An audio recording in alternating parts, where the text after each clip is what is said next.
क्योंकि इसका उद्देश्य अलग है। तो यहाँ भगवान उसी टाइप ऑफ पर्सनैलिटी की बात कर रहे हैं कि हमारे 4 प्रकार के ही व्यक्तित्व इस जीवन में, इस दुनिया में होते हैं। 4 प्रकार के ही विभाग हैं इसमें, और जो व्यक्ति, और ये परमात्मा के कहने मतलब प्रकृति के द्वारा बनाए गए हैं, और ऐसे नहीं बनाए गए, गुण कर्म विभाग ऐसा। गुण का मतलब होता है हमारे भीतर छुपी हुई एक पोटेंसी है, भीतर अंदर ऐसा गुण है, ब्राह्मण टाइप है हमारा। तो जो गुण होता है भीतर और कर्म होता है बाहर, तो गुण और कर्म के आधार पे ये 4 प्रकार की सृष्टि की रचना करते हैं। और आज थोड़ी सी मुश्किल है, क्योंकि आज 2-3 चीजें हो गई। एक तो उद्देश्य बदल गए। हम आज ये मान के चलते हैं कि दूसरे के पास क्या ऐसा है जो एडवांस है, जो ज्यादा है, हमें वो चीज लेनी है, चाहे हमें टाइप बदल लेना पड़े, अपना सारा व्यक्तित्व खो देना पड़े। इस कारण से हम वो चीज के लिए भागते तो हैं, लेकिन अशांत रहते हैं। तो सारा कुछ मिक्सअप हो गया। अब ब्राह्मण जो है वो आर्मी में भर्ती हो जाता है, क्षत्रिय बेचारा मंदिर में बैठ के घंटा बजा रहा है, वैश्य आदमी जो है वो सेवाओं में लगा हुआ है, दूसरे कामों में, शूद्र आदि है वो वेद पढ़ रहा है। टाइप नहीं, उसको सिर्फ इतना लग रहा है मैं छोटा क्यों, मैं भी वेद पढ़ सकता हूँ। साहब पढ़ सकती हो आप जरूर वेद, लेकिन अपने व्यक्तित्व से पूछो, क्या वेद पढ़ने के लिए आपकी अंदर की आत्मा गवाही देती है आप इस टाइप के लिए हैं? सब कुछ दांव पे लगाता था ब्राह्मण वर्ग उस समय, उसको कुछ भी नहीं चाहिए। ब्राह्मण को बहुत आदर मिला, बहुत सम्मान मिला, राजा ने मुकुट उतार के उसके चरणों में रख दिया, लेकिन सारे इतिहास में ब्राह्मण दरिद्र का दरिद्र, भिखारी का भिखारी बना रहा। क्यों? क्योंकि उसका उद्देश्य पैसा पाना नहीं था, उसका उद्देश्य क्षत्रिय या वैश्य या शूद्र में जाना नहीं था, उसका उद्देश्य अलग था, इसलिए ब्राह्मण सम्मान्य था। आज का ब्राह्मण वो सम्मान्य की अपेक्षा करे कि मैं से ब्राह्मण कुल में पैदा हो गया हूं, तो गलत है, बेईमानी है। गुण कर्म विभाग सा, भगवान कंडीशनल बात कर रहे हैं यहाँ पर।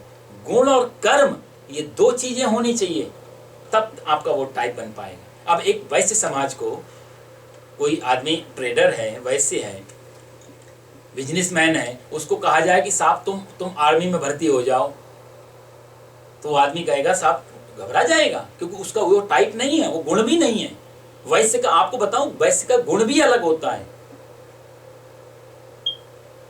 एक जज साहब से मैं बात कर रहा था, वो बता रहे थे कि हमारी अदालत, यूपी की बात है साहब, वो कह रहे थे हमारे कोर्ट में यदि पूरे हम एरिया के सारे यदि हम चिंतन करें, कोर्ट में सबसे कम मुकदमे, सबसे कम जो मुकदमे हैं वो वैश्य समाज के हैं। सबसे कम, ज्यादा की बात उन्होंने नहीं की, लेकिन सबसे कम यदि कोर्ट केस चल रहे हैं तो वो वैश्य समाज में चल रहे हैं। कारण वैश्य समाज बहुत ज्यादा कॉम्प्रोमाइजिंग होता है, समझौता कर लेता। कोई लड़ाई झगड़ा हुआ, सब पैसा ले लो, तुम झगड़ा मत करो, वो झगड़े से बचता है, बहुत जल्दी समझौता करेगा। ये वैश्य का टाइप है। वो मैनेज, हर चीज को मैनेज करेगा पैसे से, हर चीज को मैनेज करेगा व्यापार से, उससे जोड़ देगा। व्यापार का घाटा नहीं लगना चाहिए, थोड़ा जाए तो जाए, मैं बाकी कमा लूंगा फिर अपना घुटना, ये टाइप है। तो वैसे कोई दिन आर्मी में लगा देंगे, युद्ध हार जाएगा, बेचारे के हाथ कांपने लगेंगे। लेकिन किसी क्षत्रिय को, और क्षत्रिय को बोल दिया तुम वैसे बन जाओ, ब्राह्मण बन जाओ, उसके कभी समझ में नहीं आएगी ये बात। उसके लिए सुरक्षा पहले, सम्मान पहले, स्वाभिमान पहले, देश के आंख में आंच नहीं आनी चाहिए, चाहे मैं मिट जाऊं। उसको कोई लेना देना नहीं गीता में क्या लिखा है और महाभारत में क्या लिखा है। उसके लिए रहे देश की सीमाएं सुरक्षित हो, बस मेरा राज्य सुरक्षित हो, मेरा राष्ट्र सुरक्षित हो, मेरी जनता सुरक्षित हो, मेरा स्वाभिमान सुरक्षित हो, मेरा सम्मान सुरक्षित हो, सब चला जाए।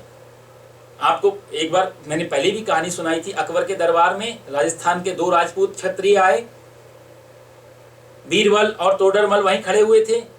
उन्होंने पूछा अकबर ने कि ये 2 क्षत्रिय जो आए हैं, ये अपने आप को महान वीर और महान पराक्रमी बताते हैं, बताओ राजपूत, तुम्हारा कुछ प्रमाण दो, कुछ प्रूफ दो कि आप बहुत बड़े क्षत्रिय हैं, बहुत बड़े वीर हैं, पराक्रमी हैं, कुछ प्रमाण दो। उन दोनों ने वो अकबर की सभा में अपनी अपनी तलवारें निकाल ली और एक दूसरे के पेट में घुसेड़ दी, और दोनों के दोनों वहीं मर गए। अकबर तो घबरा गया। अकबर ने कहा मैंने प्रमाण मांगा, इन्होंने क्या किया? तो बीरबल ने और तोडरमल ने दोनों ने कहा था, अकबर किसी क्षत्रिय से, किसी भारतीय राजपूत से उसका क्षत्रियता, उसकी वीरता का प्रमाण मत पूछना, इससे ज्यादा क्या प्रमाण देगा वो तुम्हें यहाँ पे। उसके लिए कोई पद की अपेक्षा नहीं है। इसलिए क्षत्र भारतीय क्षत्रियों से प्रमाण नहीं पूछे जाते थे उस समय कि तुम क्षत्रिय हो।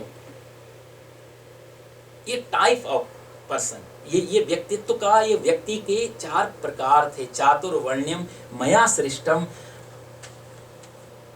गुण कर्म विभागसा, ये ऐसे ही नहीं बनाए गए। ये 4 टाइप व्यक्ति के गुण से रिलेटेड और उसी के हिसाब से कर्म में विभाजन किए गए। बड़ी लड़ाइयाँ साहब इनमें हो गई, बड़ा विरोध चला कि ब्राह्मण बड़ा कैसे हो गया, हम छोटे कैसे हो गए, क्षत्रिय ऊंचा हो गया। इसके अलग बहुत विज्ञान है, किसको क्या करना चाहिए, किसको क्या। पहले तो हमें अपना यदि इतना भी समझ में आ जाए कि हमारी रुचि कहाँ है। देखो 2 कलाकार हैं, एक पिकासो है, इतना अच्छा चित्रकार है, सारा जीवन उसने चित्रकारी में निकाल दिया। पिकासो को कोई बोले आप अमेरिका के राष्ट्रपति बन जाओ, चित्रकारी छोड़ दो, क्या वो छोड़ पाता? कभी नहीं छोड़ पाता। उसका सारा जीवन, उसकी तल्लीनता इसी, उस पिकासो के जिंदा रहते हुए इतिहास कहता है उसकी एक भी तस्वीर नहीं बिकी। मरने के बाद तो भली जितनी मर्जी कीमत, जिंदा रहते उसको एक तस्वीर नहीं बिकी बेचारे। लेकिन सारा जीवन उसने कलाकारी में लगा दिया। उसके अंदर की अंतरात्मा ही उसी में खुश। वो कहता है कि सड़क पे बैठ के भीख मांग के ये जो चित्र रंग इनसे और कैनवास पे उतारता हूं, मुझे जो आनंद मिलता है शायद उतना आनंद सम्राट को भी नहीं मिलता होगा, बड़े पे पद पे बैठा हुआ।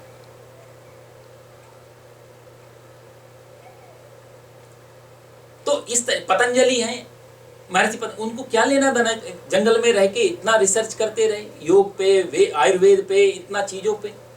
बड़े बड़े दिव्य ऋषि हमारे यहाँ हुए।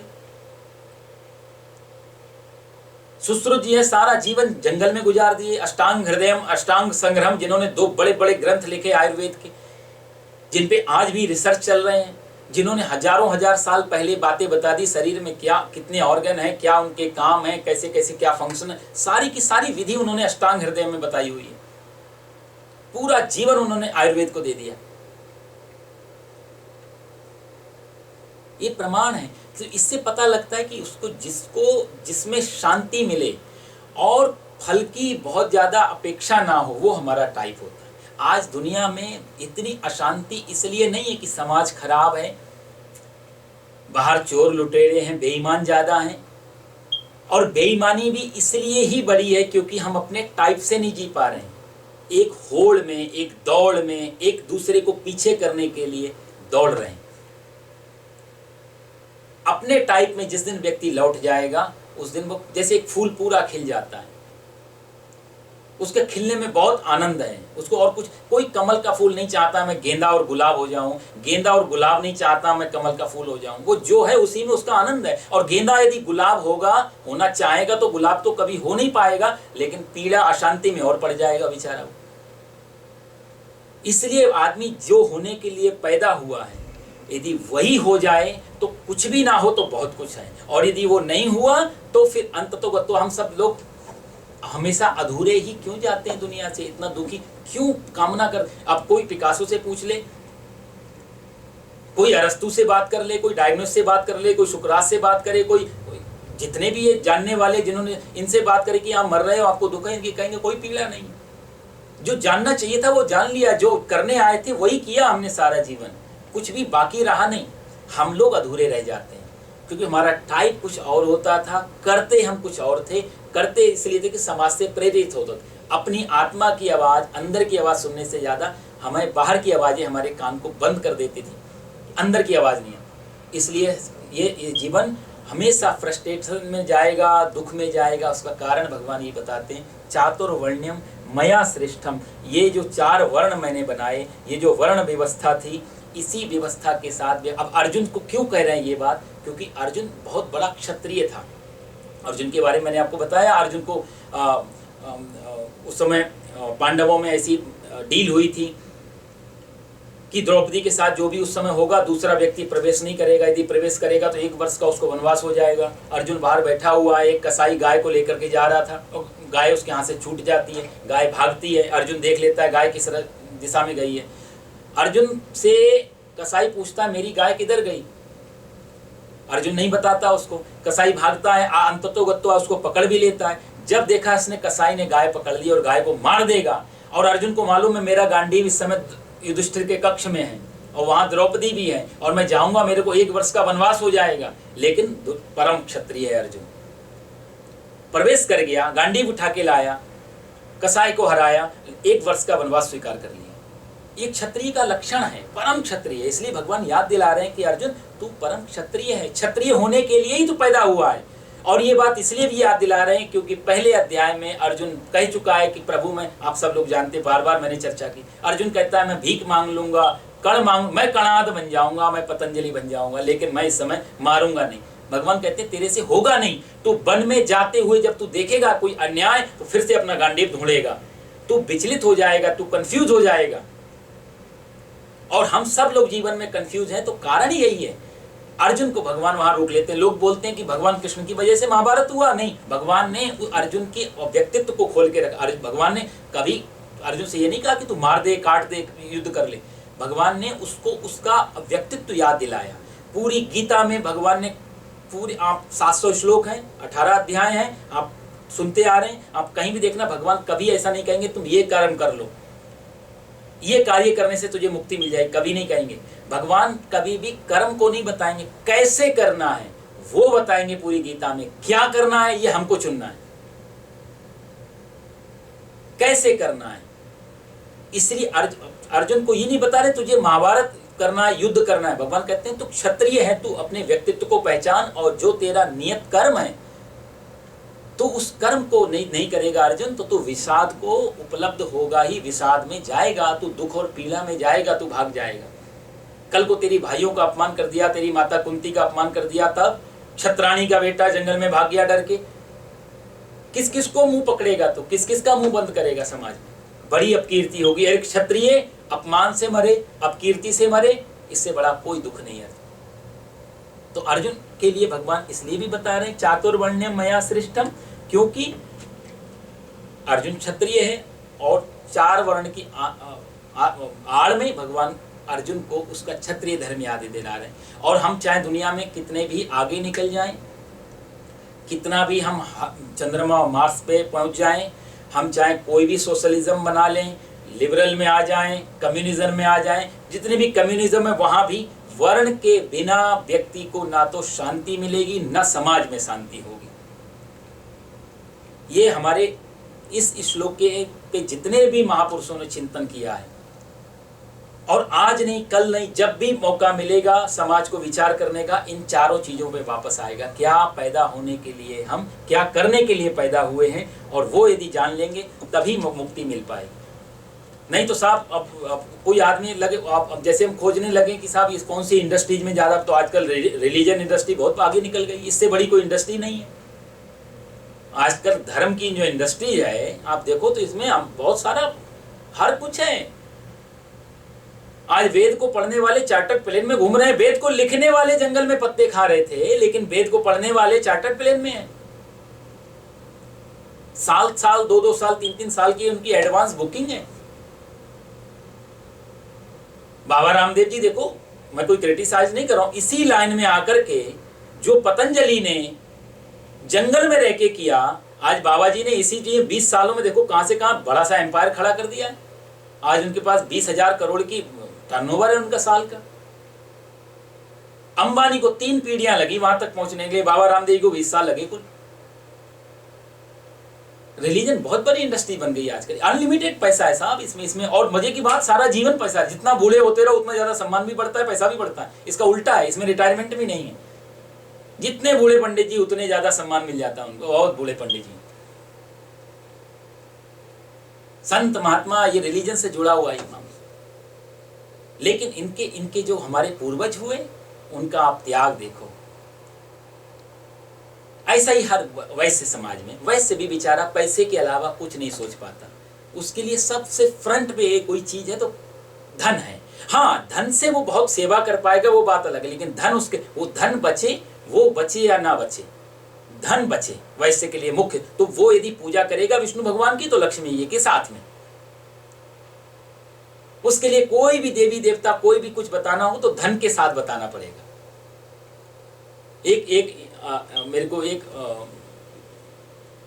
उदाहरण याद आ रहा है, शायद मैं गलती नहीं कर रहा हूँ तो पिट्सबर्ग पेंसिल्वेनिया में एक यूनिवर्सिटी है, CMU, कार्नेगी मेनल यूनिवर्सिटी, शायद यही नाम है उसका, आप लोगों ने सुना होगा, कार्नेगी। तो एंड्रू कार्नेगी ने वो यूनिवर्सिटी, मैंने सुना है, बनाई थी।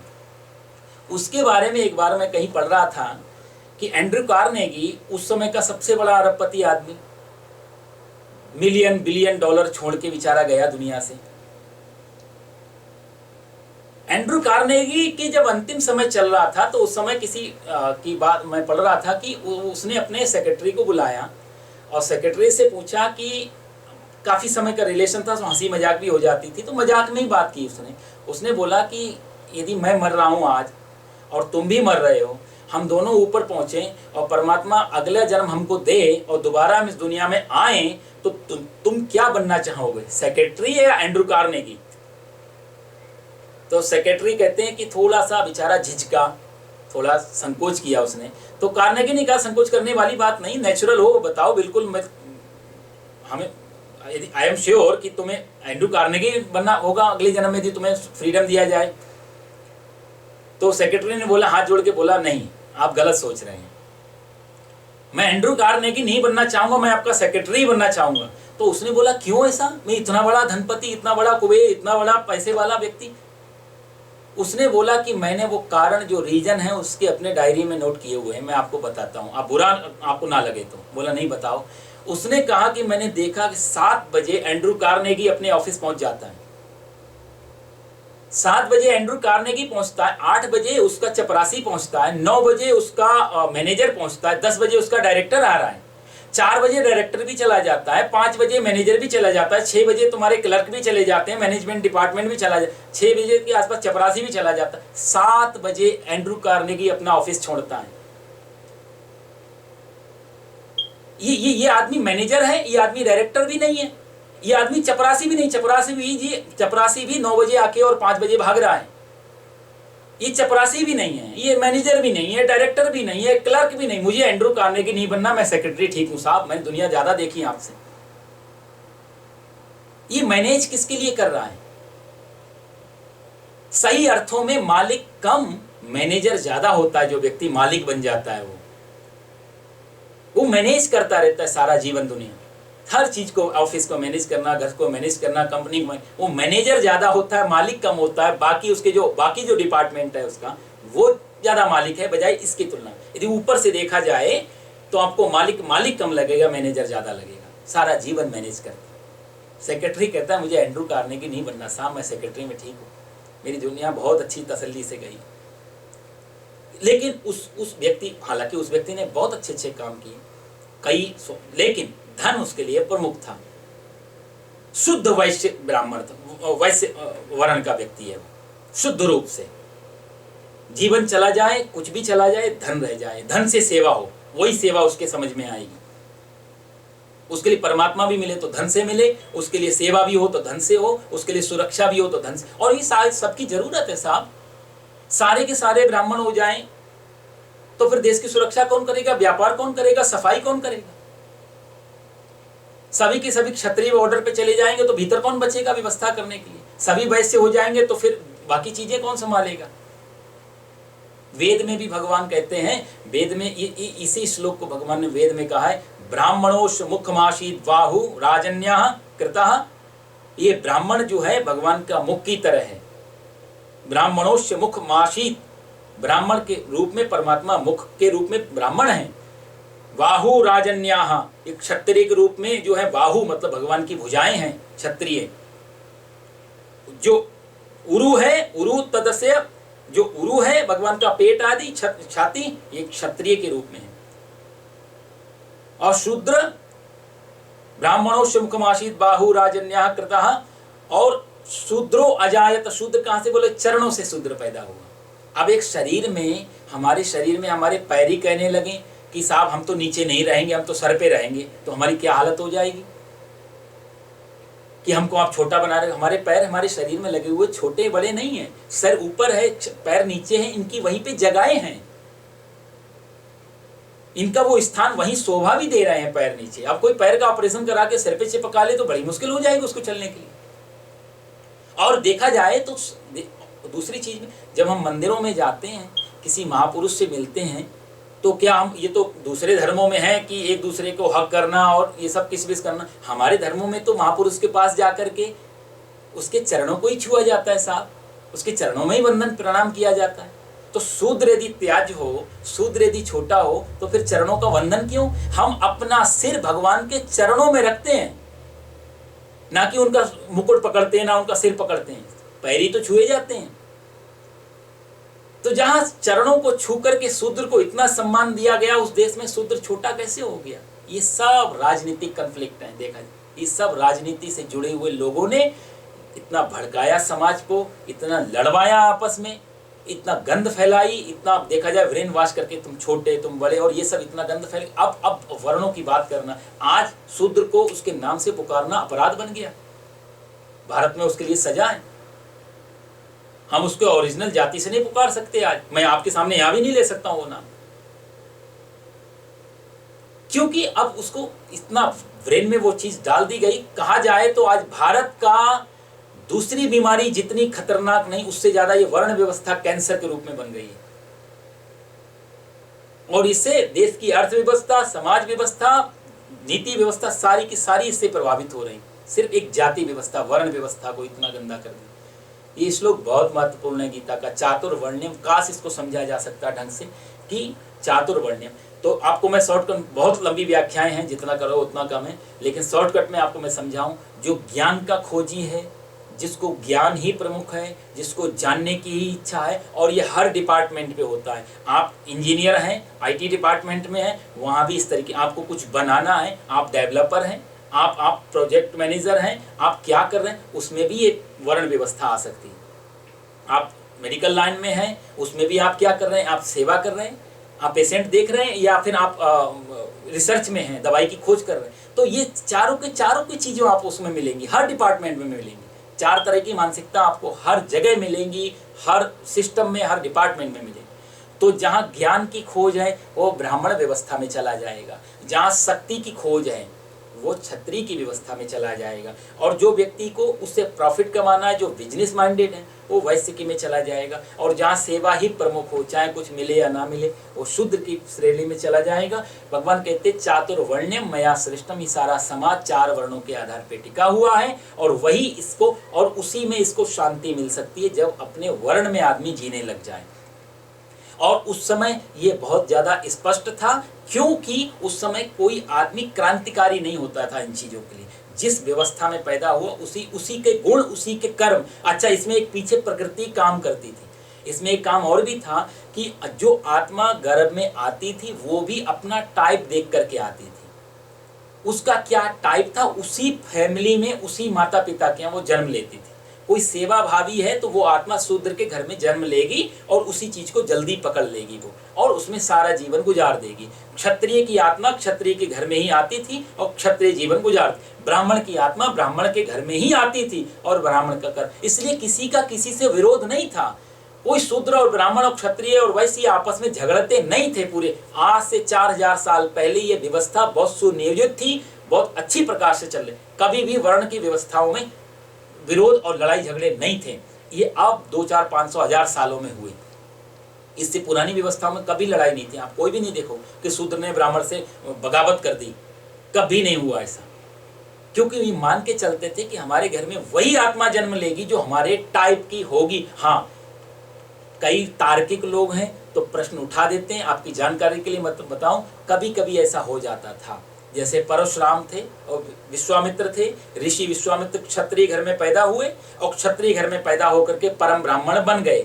वो अपवाद था। वो अपवाद के लिए कभी रूल नहीं बनाए जाते। रूल बनाए जाते बहुआयामी चीजों के लिए।